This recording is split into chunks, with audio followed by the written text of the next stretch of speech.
E aí galera, beleza? Meu nome é Argos, sou professor de Biologia e hoje eu vou falar para vocês um pouquinho sobre coronavírus. Não vou falar dessa perspectiva que vocês estão vendo de noticiários, não quero ficar entrando em polêmica, em debate, porque o meu enfoque aqui é falar para vocês como que o coronavírus vai cair no vestibular para você. E não se engane, porque essa doença aqui, né, por ter essa importância relevante na atualidade, com certeza ela não só vai cair, como vai despencar no vestibular. Então vem comigo. Bom, o que aconteceu foi que lá em dezembro a gente teve a notícia de que surgiu uma doença nova na China. Tá? Então eu tenho aqui a data de 31 de dezembro, né? E não se sabia qual era a origem da doença, de fato, mas sabia-se que era uma doença que causava uma espécie de pneumonia grave. Tá? E aí começaram a tentar relacionar essa doença com a fonte, com a origem dela. Sabe que os vírus, eles têm uma relação íntima com as células que eles vão parasitar. Porém, quanto mais parecido um animal for com outro, maior a chance de um vírus pular de uma espécie para outra. Especulava-se no início que a cobra seria o responsável, mas hoje a gente já tem uma ideia melhor de que muito provavelmente o morcego foi a origem do vírus. Então ele era um parasita de morcego que pulou da espécie do morcego para o ser humano, justamente pela proximidade. O morcego é mamífero e nós somos mamíferos também. Tá? Começou o surto lá na cidade de Wuhan, na China, e de lá a gente teve o espalhamento da doença para o resto do mundo. Mas o que acontece? O coronavírus, ele não é um vírus novo de fato, o grupo coronavírus. Tá? Esse coronavírus atual é uma versão nova de um outro coronavírus. A gente já teve contato, não é um vírus comum que parasita seres humanos, tá? Mas a gente já teve contato outras vezes com o coronavírus, por exemplo, no surto de SARS, que foi lá na China, e no MERS, que a gente teve lá no Oriente Médio. Tá? Então aqui você tem o grupo dos vírus, né?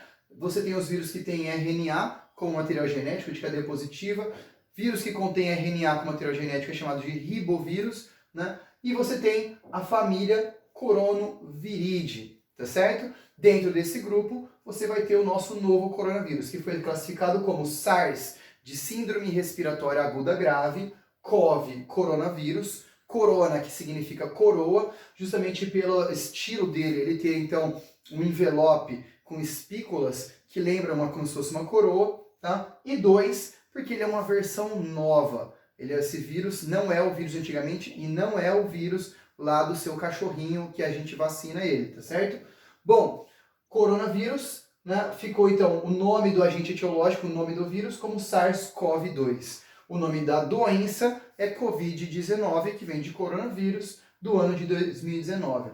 Ele tem um período de incubação de 2 a 14 dias. O que isso significa? Significa que você pode estar infectado com o vírus, mas ainda não está manifestando sintomas, porém já pode estar transmitindo. E aqui que é o grave risco dessa epidemia. Por que ele teve capacidade de se tornar uma epidemia? Porque antes de manifestar os sintomas, antes de saber que você contraiu o vírus, você já está disseminando ele para o restante da população. E assim ele vai se alastrando, tá certo? Ele é um vírus de RNA cadeia positiva. Então, ribovírus, RNA, tá certo? Os vírus podem ter como material genético RNA, DNA ou ambos. E aqui, galera, o vírus ele pode ter o RNA de fita dupla e DNA de fita simples, tá? Então foge aos padrões que a gente costuma estabelecer para células, tá? E ele é um vírus envelopado, que vai ser o quê? Primeiro vamos dar uma focada aqui, ó. O que significa essa cadeia positiva do RNA? Quer dizer que o RNA viral, ele serve como RNA mensageiro, ou seja, quando ele insere o material genético dele dentro da célula, esse RNA vai gerar uma fita complementar, e a partir dessa fita complementar a gente tem a fabricação de vários RNAs virais. O RNA viral funciona como RNA mensageiro, ou seja, a partir dele vai ser feita a tradução das proteínas. Se fosse RNA de cadeia negativa, ele também geraria uma fita complementar, que seria azul aqui no caso, e a fita complementar serviria de RNA mensageiro, tá? Então aqui seria o caso de RNA de cadeia negativa. Veja então que o próprio RNA do vírus, no caso do coronavírus aqui, serve de RNA mensageiro, ou seja, é a partir dele que é feita a tradução, por isso que ele é de cadeia positiva. O tipo de vírus com RNA mais conhecido que a gente tem seria os retrovírus. Retrovírus são vírus que têm RNA, porém eles têm uma enzima chamada transcriptase reversa. E quando essa enzima ela age Sobre o RNA viral, em vez de ele fazer uma fita de RNA complementar, ele faz uma fita de DNA, tá? Então faz uma transcrição reversa, tá? É um passo bioquímico, uma etapa que é exclusiva de vírus e que é muito conhecida justamente por ser o tipo de vírus da AIDS fazer esse processo. E aqui a gente teria uma estratégia interessante para combater o coronavírus se fosse isso, que a gente poderia tentar agir sobre a reprodução do vírus no organismo, tá? Impedindo que ele reproduzisse por ser um processo exclusivo. Mas não, ele é um vírus mais simples. Por ser de RNA, conter RNA, então esse vírus tem uma alta capacidade mutagênica, o que dificulta então a produção de uma vacina que seja universal para o vírus e também facilita uma variação do vírus ao longo da sua reprodução e aumentando então o espalhamento do vírus, tá? Agora ele é um vírus envelopado. O que isso significa? Quando ele vai sair da membrana plasmática da célula que ele está parasitando, ele rola um pedaço da membrana plasmática. Então, uma camada lipoproteica, né? uma bicamada lipídica com proteínas ali. Então, ele simula como se fosse um envoltório celular dele mesmo, também dificultando que esse vírus seja identificado, tá certo? Bom, galera, a gente tem a polêmica se o vírus seria considerado um ser vivo ou não. Você precisa saber que a gente falar que ele é vivo ou falar que não é vivo não muda o que o vírus é. Então, o mais importante saber que ele é vivo ou não, é importante você saber as características. Essa dúvida existe justamente pelo fato da gente ter o vírus com características de seres vivos e faltar algumas características que a gente considera fundamental para os seres vivos. A princípio, os vírus têm reprodução, tá? Eles conseguem reproduzir, ou seja, um vírus consegue gerar mais cópias de si mesmo.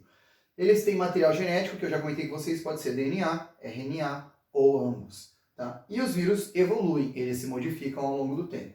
Porém, os vírus são acelulares, eles não têm uma estrutura celular, então eles não respondem, não respeitam aquela teoria celular, né, universal que a gente tem na biologia, que é justamente o fato de todo o organismo ser formado por uma ou mais células e todas as células elas se originarem a partir de células pré-existentes. Vírus também não possuem metabolismo próprio, eles não respiram, tá? Eles não excretam, não digerem. O vírus ele é composto por moléculas orgânicas, porém ele fora do corpo, fora do meio de ação, fora da célula, ele é inanimado. Ele não está produzindo nada, não tem nenhuma resposta ao ambiente. Tá? E isso faz com que os vírus sejam parasitas intracelulares obrigatórios. É o mecanismo celular que vai ser o hospedeiro dele, que ele vai utilizar para fazer reprodução. Veja que várias vezes eu já vi em vestibular, ou até no seu material vai ter aquela questãozinha. Bom, se os vírus são tão simples, não formam nem células, provavelmente eles vieram antes das primeiras células, concorda comigo? Não. Por que não? Porque ele precisa da célula para reproduzir. Ele é um parasita intracelular obrigatório. Então, como que ele ia se reproduzir antes da célula se não tivesse célula? Tá? Então, aqui a gente tem o vírus surgindo a partir de células mesmo. Então, possivelmente a partir de fragmentos celulares. Tá? Bom, a gente tinha aqui o vírus, a sua estrutura. O que ele é composto? Ele é composto por uma cápsula proteica e dentro material genético. Essa representação aqui é um vírus famoso chamado de bacteriófago, porque ele é um vírus que parasita bactérias. Além dessa cápsula proteica, ou seja, o capsídeo e material genético, alguns vírus podem ter uma bicamada fosfolipídica chamada de envelope, como é o caso do coronavírus. Tá? Os vírus eles têm dois tipos de ciclos reprodutivos. O mais conhecido é o ciclo lítico. O que acontece? Você tem um vírus no ambiente, esse vírus vai se aderir à membrana da célula. Ele pode entrar completamente dentro da célula, que é o caso do coronavírus, usando proteínas de membrana, tá certo? Ou ele pode se aderir à membrana e simplesmente injetar o DNA ou RNA dele dentro da célula.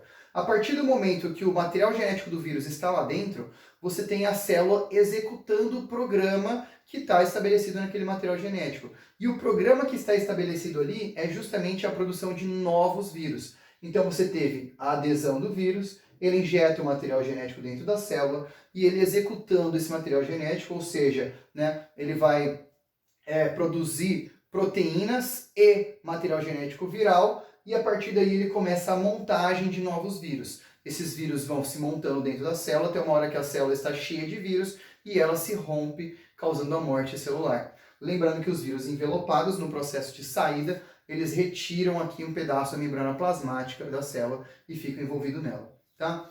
Já o ciclo lisogênico seria aqui, ó, o vírus se aderiu à célula, ele injetou material genético, porém a célula ela não começa a produzir novos vírus. A gente não entende muito porquê, mas esse material genético fica guardadinho, a célula, vida que segue, começa a fazer cópias de si mesma, então, e essas cópias de si mesma também duplicam o DNA viral, que vai fazer com que esse material genético do vírus continue nas células geradas a partir dessa reprodução.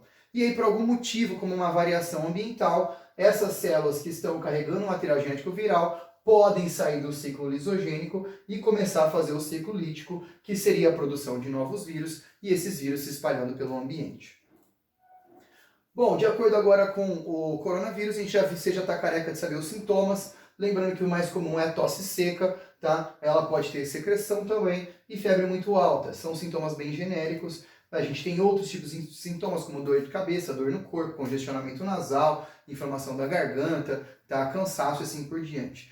O problema dessa epidemia, que está gerando tantas mortes, é o fato dos sintomas mais graves, que é a insuficiência respiratória. Então muita gente está precisando de respirador auxiliar, e aí, na ausência desse respirador auxiliar, você vai ter aumento no número de casos de morte devido ao coronavírus. Tanto que a intenção agora dos países é tentar diminuir ao máximo a ocorrência, né, abrupta da doença, porque você satura o sistema de saúde, faltando tratamento e faltando pessoal para tratar os doentes atualmente, inclusive não só de coronavírus, como de outras doenças que já ocorrem naturalmente, beleza?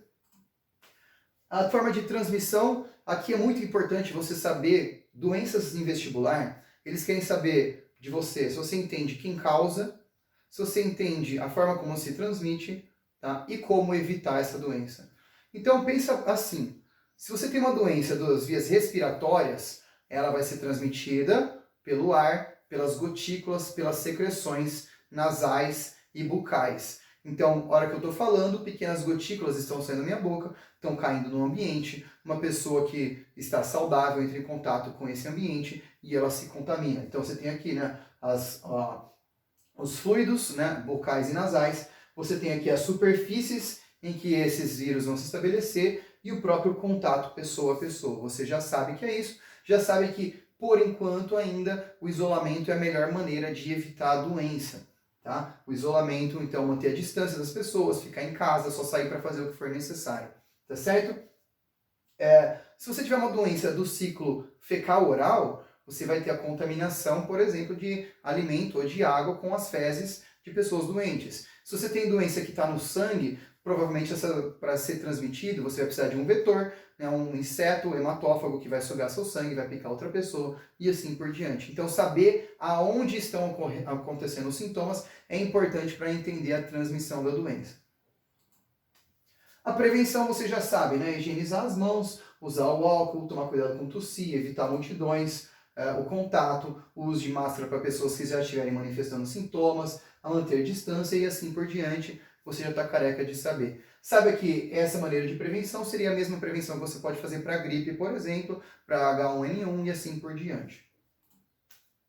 Agora já entramos nos dados do coronavírus mesmo, né? Que é o quê? A taxa de mortalidade. Você já ouviu falar que tem grupos de risco, então você tem grupos que aumentam a taxa de mortalidade do vírus. Seriam pessoas com idade mais avançada e pessoas que têm algum risco devido a algumas doenças já pré-existentes, como diabetes, doenças cardiorrespiratórias, hipertensão, tá? Problemas de insuficiência renal e assim por diante. Veja que esse grupo de pessoas são um grupo de pessoas que tem mais chance de ter mortalidade. Não quer dizer que elas são as pessoas que vão morrer e que as outras não vão morrer, ou que é certeza que essa morre e assim por diante. Tá? Então aqui é um grupo de risco. Se você está dentro de um grupo de risco, ou um parente seu está dentro do grupo de risco, a preocupação é ainda maior na prevenção da doença. Desculpa, passei uma mais. Isso aqui é um artigo que eu peguei, está falando aqui sobre sintomas que requerem hospitalização. Veja que nos grupos de risco, a partir dos 50 anos ali mais ou menos, 10% das pessoas que pegam a doença já precisam de hospitalização. E essa é a grande preocupação com o coronavírus.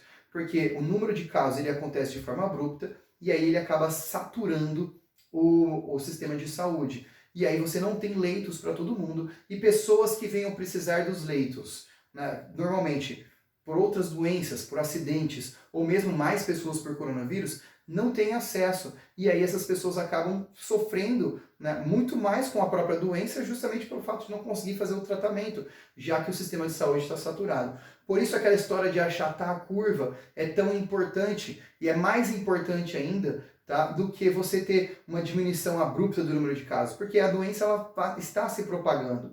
Mas mesmo que a gente tenha o mesmo número de casos em duas situações diferentes, com maior contágio em menor período, ou um contágio num período mais espaçado, esse contágio no período mais espaçado faz com que não ocorra a saturação do sistema de saúde, garantindo assim um maior acesso a tratamento a maior número de pessoas. E é isso que os governos vêm tentando fazer.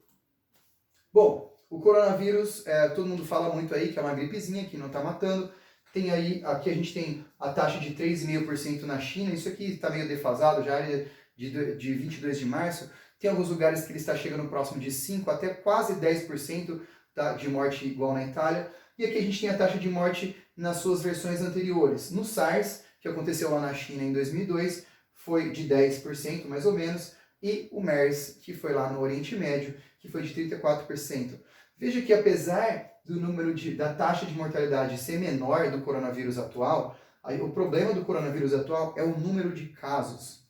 A gente teve apenas 8.400 casos do SARS e 2.500 casos do MERS. E o coronavírus, eu peguei isso aqui ontem, já foram no total aí quase 500 mil casos no mundo, né? 351 mil casos ativos, 118 mil casos recuperados e 22 mil casos de morte espalhadas pelo mundo. A gente teve o epicentro da doença na China, passou para a Itália, está falando muito da Espanha agora, mas os Estados Unidos já tem o maior número de pessoas contaminadas.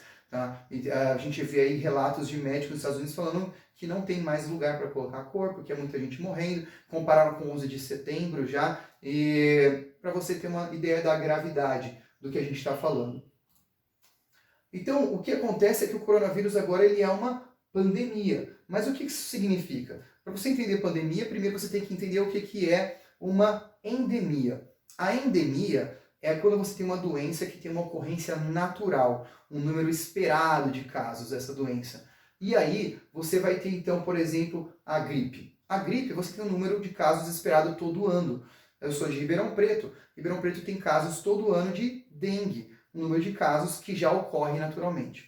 Quando você tem uma epidemia, é quando esse número de casos que vinham numa taxa constante, ele tem um aumento abrupto, ou seja, acima do esperado. Quando você tem uma epidemia de dengue, você chega num posto de saúde com sintomas de dengue, provavelmente eles nem te testem para dengue mais, eles vão tratar como se fosse a dengue, porque a partir da epidemia, você não consegue mais ter um controle da origem da doença, de onde essa doença está se espalhando. E agora uma pandemia é quando você tem a epidemia acontecendo em diversos lugares, seja num país ou seja no mundo, como está acontecendo agora. Então, por exemplo, para o Brasil, a gente não tem mais como controlar a origem do coronavírus na situação que a gente está hoje. Tá? A gente tem que fazer o que agora? Impedir ao máximo que o vírus se espalhe. Tá? Porque agora a gente já não sabe mais, por exemplo, na cidade de Ribeirão Preto, quem está transmitindo. Entendeu? Então a pandemia seria uma epidemia em diversos lugares. E por que isso acontece no mundo? Globalização. Não vou entrar no mérito da questão, fica para um professor de geografia abordar para vocês, mas saiba que hoje a gente tem o maior fluxo global de pessoas que já teve na história, facilitando ainda mais a transmissão de doenças. Isso aqui são rotas aéreas que a gente tem pelo mundo, tá? Aqui só um momento chocante que eu coloquei para vocês. Itália registra recorde de mortos por coronavírus em um único dia. Então o pessoal filmou como se fosse uma marcha fúnebre, né, bem sombria, assim, com os caminhões carregando corpos para levar para cremar em outro lugar. Né? No Brasil, você já vê que temos aqui a doença espalhada pelo país todo, ou seja, já está fora de controle, tá certo? Com o número de casos aqui, esse dado, se eu não me engano, era aqui do dia 21 de março, né, a gente tinha 1.128 casos, já vem aumentando. Veja que o foco do vídeo não é acertar o número de casos, sim vocês entenderem o que está acontecendo.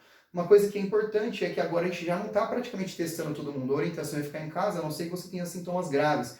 Então, olha, o presidente do Hospital Einstein, ele estima que cada 15 casos não rastreados para cada paciente notificado. Ou seja, na verdade, o número de pessoas infectadas é muito maior do que a gente tem oficialmente falando. Tá? Desculpa. Isso aqui é do canal do Átila, um biólogo que é famoso na internet, aí, famoso no YouTube, do canal do Nerdologia, que ele fez uma estimativa para o crescimento da doença aqui no Brasil. Sabe então que o objetivo é fazer com que essa curva de crescimento ela fique cada vez mais íngreme, cada vez mais achatada aqui, né, menos exponencial, para que a gente consiga pelo menos espalhar e diminuir esse número de casos no nosso país. Tá? E indo para os finalmente, a gente já tem aqui umas perspectivas. Veja, o coronavírus já está causando problemas na economia mundial. Tá? Então, você tem as pessoas hoje discutindo muito se a gente faz o isolamento, se você libera, né, o comércio normal, porque a gente vai ter uma crise econômica que pode matar as pessoas de fome e etc. A gente já está tendo a crise. Deixo a dica para vocês o seguinte. Ouça opiniões de especialistas sobre a infecção da doença, então vai vir aí, por exemplo, a opinião do Átila sobre a doença, que é um cara que é virologista, que fez doutorado na área, trabalhou com epidemias virais, e você também tem que ouvir a opinião dos economistas sobre como conseguir colocar na balança essas duas coisas. Mas saiba que a crise econômica, ela vai acontecer sim, tá? Mas e que o espalhamento da doença, hoje a melhor forma que a gente tem de conter é o isolamento das pessoas. Agora, a gente precisa tentar saber equilibrar para chegar no melhor valor possível, tá? Não vou entrar no mérito da questão aqui, o que deve ser feito ou não, tá? Bom, alguns efeitos que é importante o ser humano causa e tem uma pegada ecológica, um impacto ambiental muito grande, sabe que o vírus, fazendo com que as pessoas fiquem em casa, está diminuindo até a poluição. Isso aqui seria a quantidade de CO2 que você tem na China, emitindo na região aonde você teve o surto de coronavírus lá, e aqui durante o surto, com muito menos poluição. Aqui algumas fotos, né? Antes do isolamento, pós-isolamento, antes do isolamento, pós-isolamento e assim por diante. Beleza, galera? Algumas perspectivas boas, né? Saiba que a ciência ainda é a melhor forma de combater doenças. Tá? Então, eu coloquei aqui uma foto para saudar aqui, né, para mostrar para vocês as pesquisadoras brasileiras da USP aí, e do Instituto Adolfo Lutz, que sequenciaram o vírus em 48 horas. O sequenciamento dos vírus ele é importante para saber a origem. Então, quando elas sequenciaram, descobriu-se que o vírus que chegou no Brasil, ele veio da Europa e não veio direto da China. Então, ele começou na China, passou para a Europa e da Europa veio para cá. Justamente por essa semelhança genética é possível fazer isso. E é importantíssimo o sequenciamento para identificar genes de interesse e tentar identificar uma possível vacina. Então, identificar uma possível proteína que pode ser utilizada como antígeno para a produção de vacina. Tá? Muita gente fala sobre a mortalidade é muito pouco, a dengue mata mais, etc. Tá? Não é bem por aí, galera. Você tem que pensar que a dengue ela já existe, outras doenças que estão por aí já existem, acidente de carro já existe, e o coronavírus é uma somatória que pode agravar muito a situação se a gente tiver a saturação do sistema de saúde. Por isso é importante a gente tentar diminuir a ocorrência do vírus nesse tempo curto. Então, tentar diminuir ao máximo o espalhamento do vírus e evitar essa saturação. Porque se você estiver andando de bicicleta, cair, quebrar uma perna e precisar de um atendimento médico, às vezes você pode chegar no hospital e não ter o atendimento ali de imediato. Isso pode até gerar uma complicação muito grave. Então, você conter o espalhamento é importante para a gente preservar a saúde da população, tá certo? Então, sim, a gente está tendo um surto de dengue esse ano já, foram mais de 30 mil casos, isso aqui foi em fevereiro, então a gente pode ter mais casos ainda acontecendo, só que isso não faz com que seja justo a gente não focar no coronavírus. É importante, sim, focar no coronavírus também, porque o coronavírus ainda dá para controlar. A dengue daria para controlar? Não só esse ano, daria para tentar controlar ao máximo outros anos. Ela tem uma ocorrência normal, justamente pela falta de comprometimento da população e também do poder público, tá certo? As doenças que vêm aumentando, né, agora, por exemplo, como o coronavírus, a gente tem aí uma relação íntima com a degradação ambiental, então a gente diminuindo os hábitats, a gente aumenta o contato do ser humano com o ambiente natural, as espécies elas acabam vindo mais para a cidade e doenças que estão nessas espécies podem passar para a gente com mais facilidade, tá certo? E lembrando que a ignorância também mata. Eu acabei de ver aqui notícias como profissionais da saúde são agredidos a caminho de hospitais em São Paulo.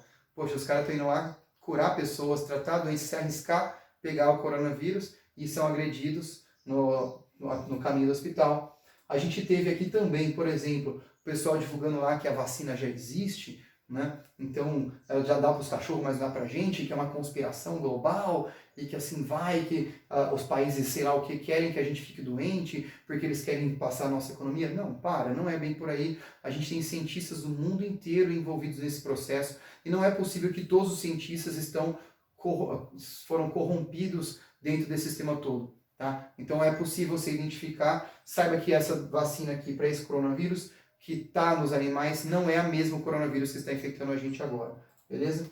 E estudo genético da USP mostra que Covid não foi feito em laboratório, tá?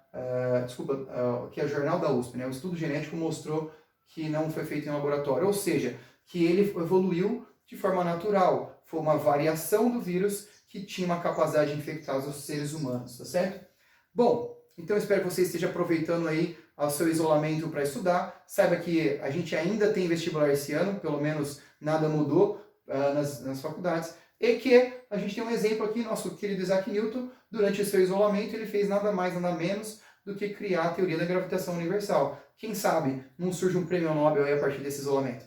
Beleza, galera? Bons estudos para vocês, a gente se vê no próximo vídeo.